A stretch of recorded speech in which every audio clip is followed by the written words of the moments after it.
Welcome everyone to the Inspired Choices TV show. I am your host, Christine McIver, and I'm so excited to have you here with us today. Inspired Choices TV is about bringing people together, accomplished guests who have created and decided that they will have more in their life.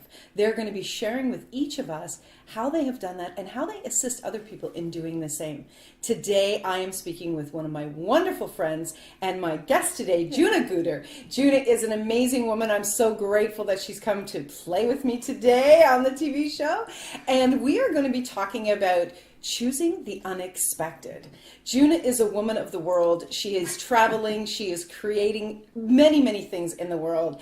And this woman has some interesting stories to share with us today. So you know what? She hasn't told me many of them, so I'm going to be surprised as you are as well. So welcome, Juna. Thank you. Thanks for having me here. Yeah. I'm curious as to what will come out of my mouth.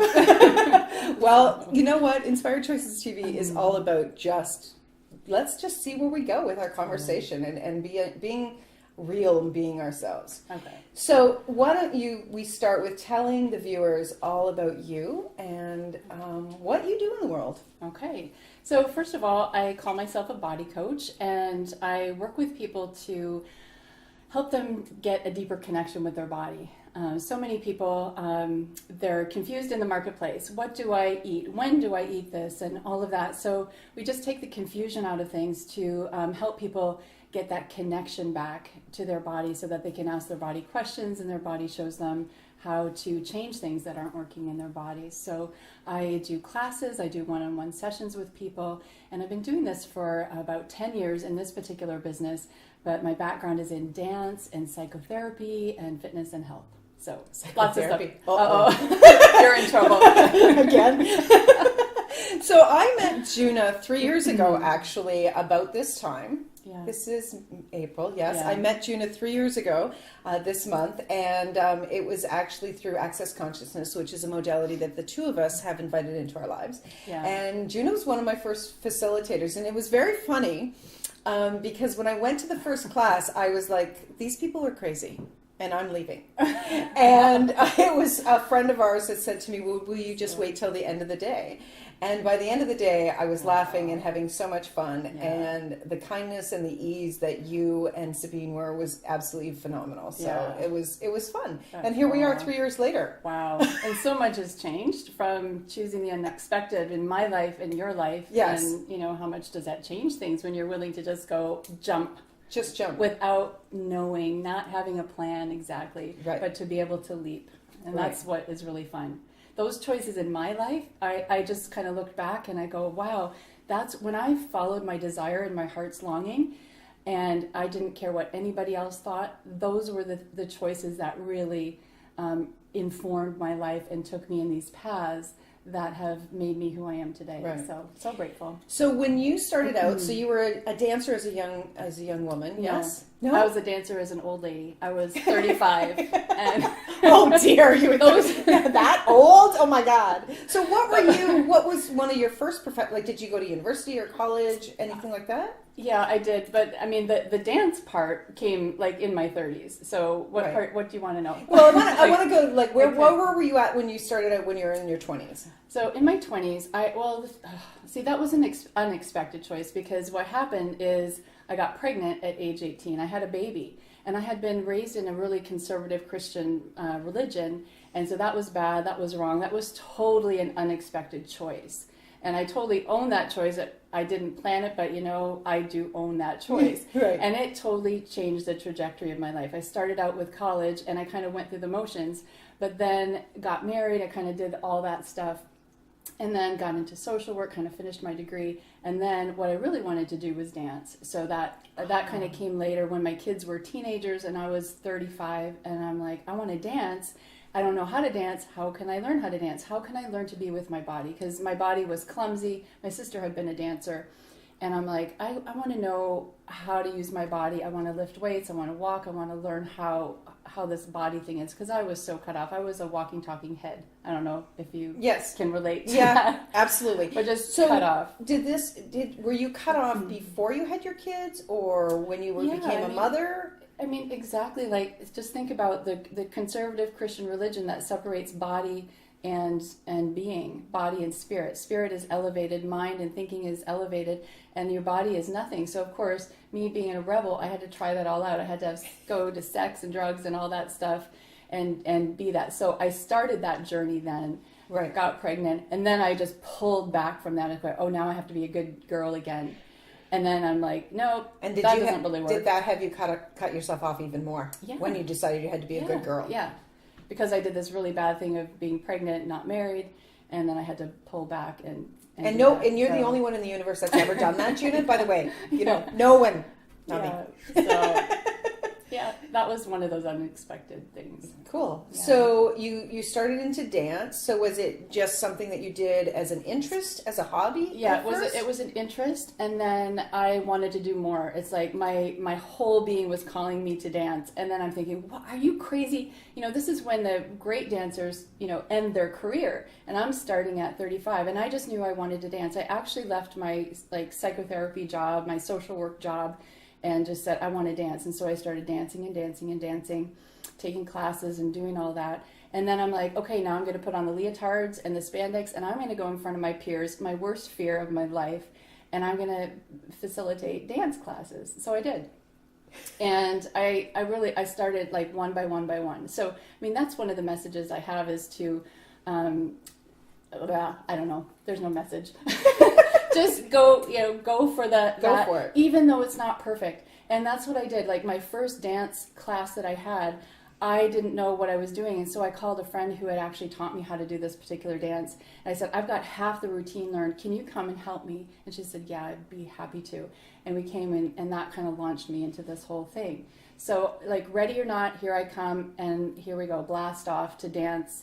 And I didn't know what it was going to be like. I didn't know. So did you know that did you have in the back of your mind that you could fail at that time? Totally, but there was something behind me that was driven that I really didn't even care, because at that point I cared a lot about how I looked, or my belly was fat in my spandex, but it was like, no, I'm pushing beyond that. Like I'm bigger than that. I'm going for that, right? Yeah. So that's fantastic. Yeah. Do you have a video of that we can see later? I actually do. I had been on TV, and I have all these things that are archived in the old VHS tapes. Yeah. So I'll have to dig those out. I don't have a player anymore. I actually got rid of it last week. I'll have them transferred over. That's fantastic. Yeah. So you did the dance as a career. You were teaching it full time. It started out part time, and then it became full on. I had like 300 students at my peak, and then I got my own studio. And I had wanted my own studio for 10 years, got it, and I'm like, I'm bored. And then that's where I kind of found Access Consciousness, and then I knew that there was more for me to do in life with bodies and beings and lives, like really getting more into the lives of people. So, right, that's fantastic. Yep. So Access Consciousness is a modality that teaches you to know that you know, and there's so many different things that you can choose with Access Consciousness, and one of the big areas is with bodies.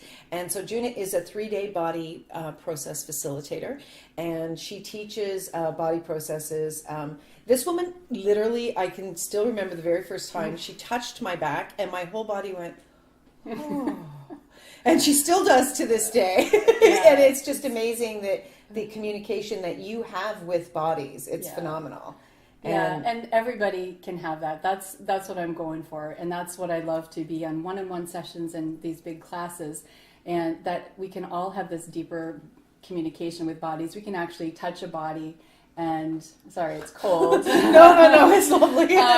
Touch a body, and they can melt, and they can open and receive more. Right. And that's one of the things, receiving more. It's about, it is really about how you can be receiving more in your life and with your body. Yeah. And like you said, I think the really big thing that you said there was we've been taught to cut off from our bodies and how our bodies can contribute to our life and our businesses and our relationships and everything, and not just with sex. Right? I mean, that's what we think about. When we think of bodies contributing, we just think of the sex piece, right? That's what this reality talks about. But think about when you're feeling really good and you have a great day and your energy is high, how much do you accomplish in that day than when you're feeling depressed or your body is hurting? So what would it take to turn that around? Right. So Yeah. that's what I do. That's awesome. So when you started with Access Consciousness, was it the body piece that you were most interested in, or was it some of the other bodies of work? For me, it was just, I want this for me. I had been doing everything, like the dance industry I felt like I was doing that for everyone else and making them feel good all the time. I'm like, okay, I can feel good in my body on the dance floor, but I wasn't having it at home. I wasn't having it in my life. So it wasn't continuing. It wasn't that connected piece was missing. So how can I have that in my life? I did it for me, and I said, I'm going to just do this one day at a time. I'm going to use what works, toss the rest. And I never wanted to call myself a groupie or anything, but just use the tools and the things that really worked for me. And then got more into, okay, yeah, this body thing, I really love that. So how can I play with that? Yeah, it's fun. And I'm actually co-hosting with Milica Jelinek, a friend of mine here in Toronto, Junaguder, May 6th, 7th, and 8th. And we actually have an event actually the evening before as well, May the 5th, if anyone's interested in coming out and meeting Juna in person and having some fun with bodies. It's a phenomenal class. And I'm doing it for complete selfish reasons because my body loves these classes. Yeah. It's really interesting, many years ago, I think it was, like I said, 3 years ago when I started Access, when someone started to tell me about Access Consciousness, the bars is their first modality, and then the body stuff. And someone said to me, Christine, you would be really good at the bars. And I was like, I'm a life coach. I don't do that. And here I am 3 years later, and it was interesting. One of my dear friends and someone who was a boss of mine, she actually came over to my home this past week, and she received a body process. And she said, what do you do now? Because I was in human resources for 20 years. And see, anybody can do this. Anybody. I really thought there's no way I can do this. There is absolutely no way. And now it's so...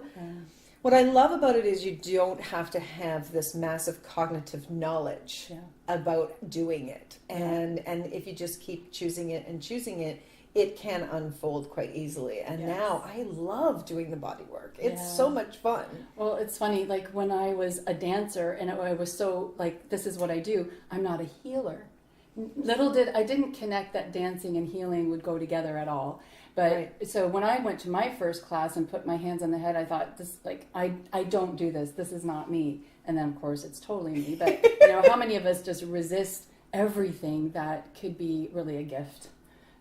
To us. Right. Well, I know for myself, I was trying to choose so that I would be accepted by other people, that I would be hired, that I could make the money, that I could finally be happy, right? In that order, specifically. Yeah, happiness was last on the list. Happiness, it was a target to get to happiness, but all of these steps were the way supposedly the way that you did it, right? And so I did that for many, many years as well. And I remember when I first started saying, you know what, I'm starting my own business. And of course I tried to do it just human resources consulting. Yeah. And I'm like, okay, this is not fun, because actually knocking on somebody's door and saying, would you like to hire me?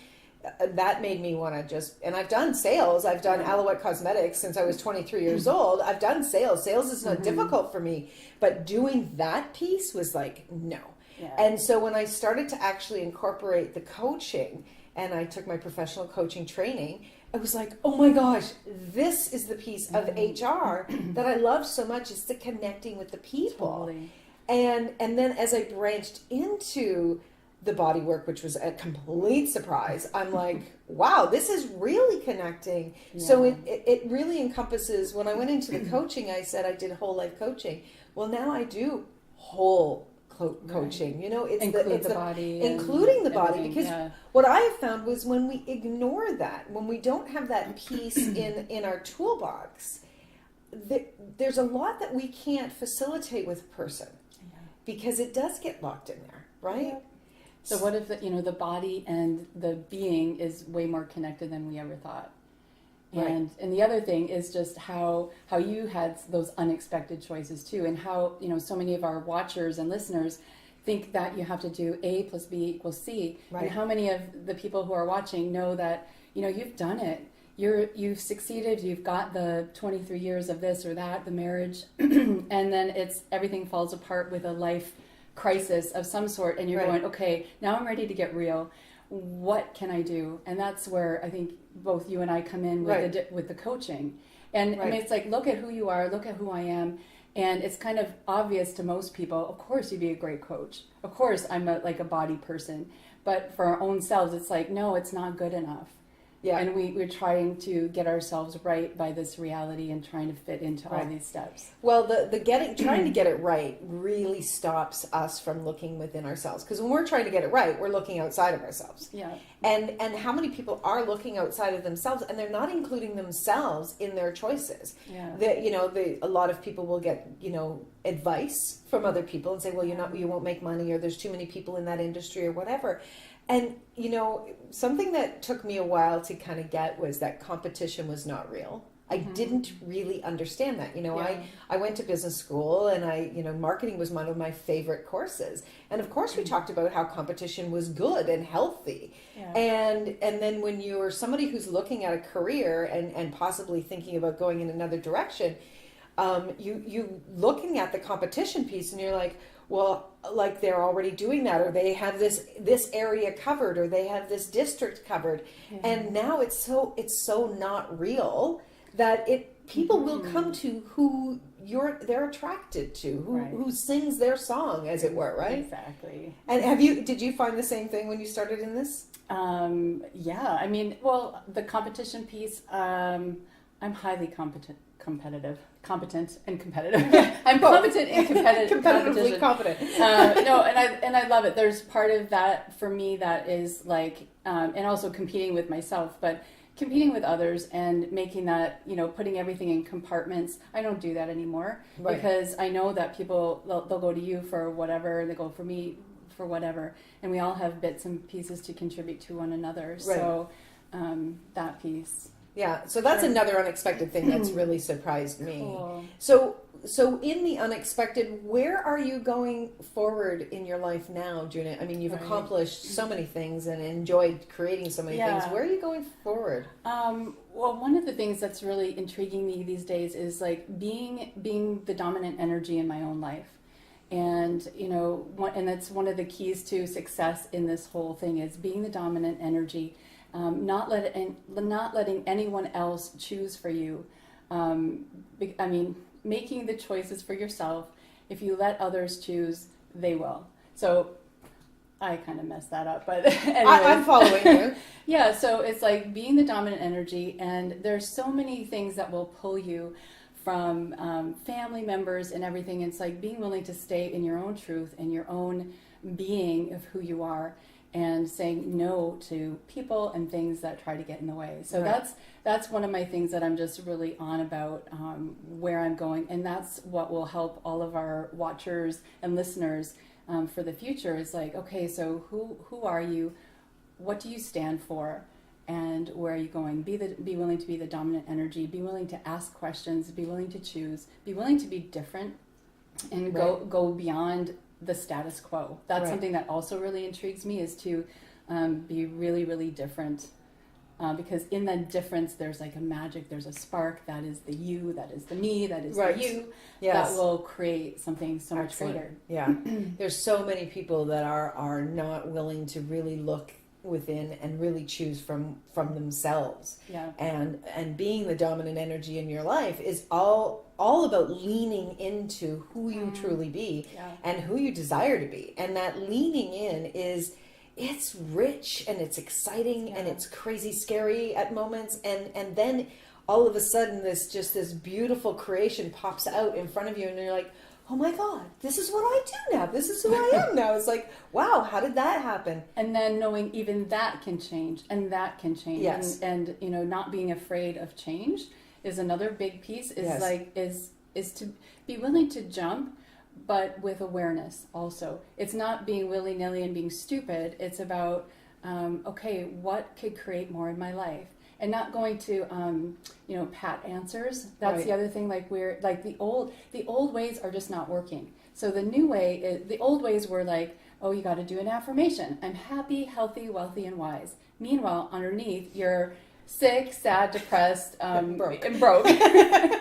and did that work for anybody? No. So, like the new way is, get away from all those pat answers and those affirmations that affirm and hold into question. Like, what else can I do?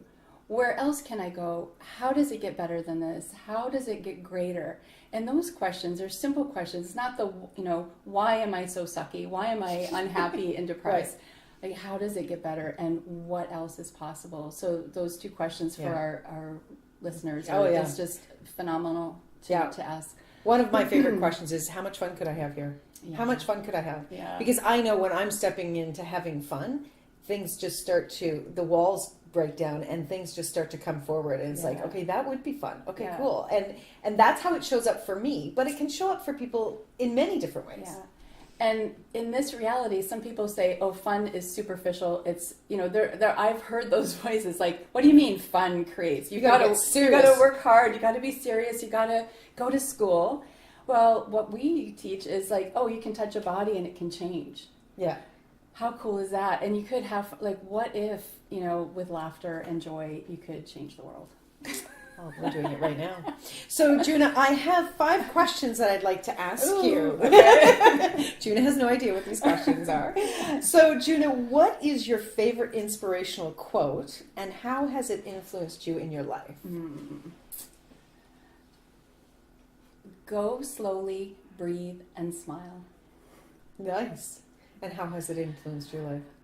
When I go into the crazy making, I just remind myself of that. Go slowly, breathe, and smile. And it just connects me to the earth energy, actually. Nice. And into your body, I'm sure. Yes. Wonderful.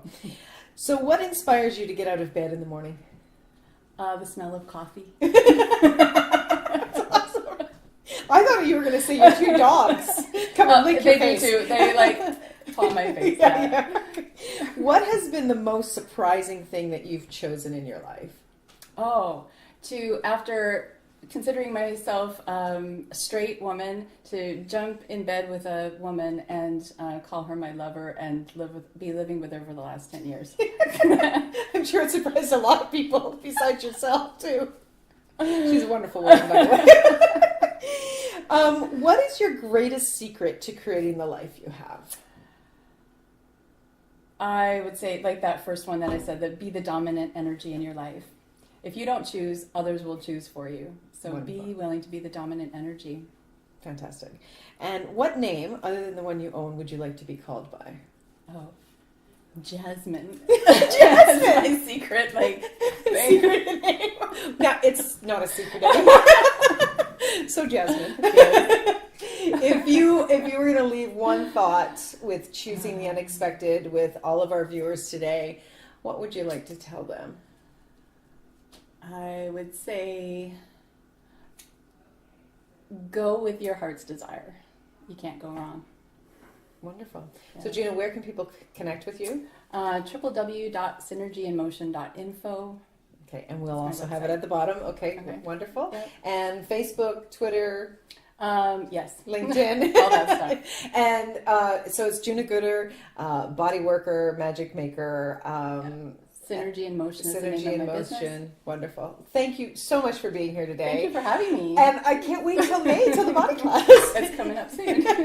So if you are looking to make choices in your life and you're looking to create something greater than you've ever had before, would you be willing to choose the unexpected? Would you be willing to ask some questions? And would you be willing to have more fun than you've ever had before? What if that choice that is easy and fun would actually contribute to you in ways that you could never imagine? Would you be willing to choose it? Thank you so much, everyone. Remember, you can always make another choice. See you next week. Bye for now.